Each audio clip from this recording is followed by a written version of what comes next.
એની કોઈ સારી ઈચ્છા હોય તો એ ભગવાન તું પૂરી કરી દેજે. અને એને જો કોઈ ઈચ્છા જ ન હોય, એને કઈ જોતું જ ન હોય, તો તું એનો હાથ પકડી લેજે. તું એનો હાથ પકડી લેજે. જેવી રીતે મીરાબાઈ નો હાથ પકડો, જેવી રીતે નરસિંહ નો હાથ પકડ, કઈ ન જોતું હોય તો. કારણ કે તમે મારામાં ભરોસો મૂકીને સાંભળો ને, નકે આજ કોઈને સાંભળવા તૈયાર નથી. કોઈના ખાનગી જીવનની તો આપણે ખબર નથી, કોણ કેવી રીતે જીવે છે. તો તમારી જે કોઈ સારી ઈચ્છાઓ, તમારી શુભ ઈચ્છાઓ પૂરી થાય, અને કઈ ન જોતું હોય તો તમને પરમાત્માની પ્રાપ્તિ થાય. આવી આ દિવ્ય કથા આ તમે સાંભળી. અને છેલ્લે થોડીક વાત કહી દઉં કે સૌને કે પૂછ્યું કે પછી આ 5 જણાનું શું થયું, આ કથા કરીને શું થયું, તો એ પણ કહી દઉં.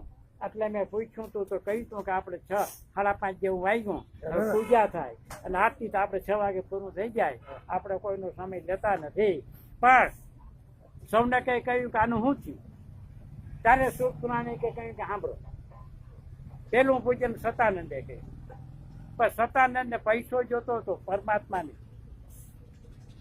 કારણ કે આટલી બધી ગરીબાઈ હતી એટલે પૈસો પૈસો પૈસો કરતો હતો.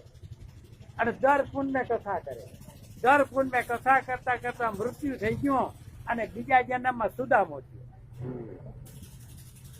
પાછો ગરીબ.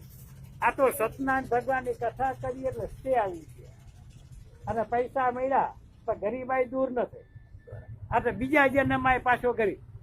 પણ આગલો જન્મ યાદ રહી ગયો કે પૈસા માટે કથા કરી, પણ ભગવાન માટે કઈ ના કઈ રો. સુદામાએ નક્કી કરી દીધું કે ભગવાન જોઈ, બાકી કઈ જોતું નથી, કઈ નથી જોતું. પણ ભૂખમરો એવો હતો કે એની પત્નીએ કહ્યું કે જાઓ ભગવાન પાસે, તમારો ભાઈબંધ છે અને આપણે કથાની ખબર છે કે ભગવાને પુષ્કળ આપ્યું. સુદામાને આપવામાં કઈ બાકી ન રાખ્યું, પોતાના જેવો વૈભવ. અને જયારે સુદામો ભગવાનને મળવા ગયો ત્યારે 12ની તિથિ હતી.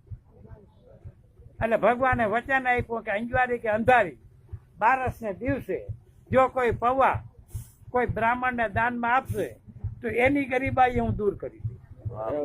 આ ભગવાનનું વચન છે. પછી અંધારી કે અંજવારી ગમે એ 12 હોય. આ પૈસો આવી ગયો. પણ હવે ભાગવતમાં છે એ કહી દો, ભાગવતની કથા, પૈસો આવ્યો અને એનો પરિવાર બગડી ગયો. પૈસો આવ્યો અને પરિવાર બગડ્યો. સુદામાએ જોયું કે આ તો બગડી ગયો અને ભગવાનમાં કઈ રસ નથી. હવે આની ભેગું ના રહેવા. પરિવારમાંથી મોહ છૂટવો જોઈએ જો ભગવાન જોતો હોય તો.